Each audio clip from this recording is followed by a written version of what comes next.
डिंगा से खबर शामिल करते हैं, शब्बीर तो देखेगा।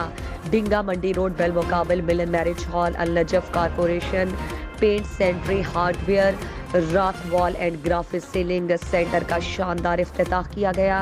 जिसमें मुगल फैमिली के सरकर्दा रहनुमा नासिर हुसैन मुगल, लियाकत अली अमरा खुर्द, चौधरी तारिक अमरा खुर्द, चौधरी हाजी अशरफ गुज्जर बदवाल, चौधरी जमशेद उर्फ फौजी ऑफ खोखरा, जाहिद नवाज रहमानी, हाजी मोहम्मद रियाज वासू, हाजी अफसल बड़ाइच, सिकंदर बोसान, नदीम बलोच, जाकिर अदनान अब्बास चंडवी ऑफ मोजियावाला, चौधरी जुबैर, लियाकत मंडी बहाउद्दीन समेत इलाके भर की सियासी समाजी कारोबारी पेंट एसोसिएशन ताजिर बरादरी ने साबिक चेयरमैन चौधरी जावेद इकबाल ने अपने दस्ते मुबारक से फीता काटा और दो सहबाब ने एमडी नासिर हुसैन मुगल को मुबारकबाद दी। खुसूसी दुआ सैयद मुर्तज़ा हुसैन शाह साहब ने फरमाई। आखिर में नासिर हुसैन मुगल ने इफ्तिताही तकरीब में शिरकत करने वाली शख्सियात का और पेंट एसोसिएशन और मुअज़्ज़िज़ीन इलाका का शुक्रिया अदा किया।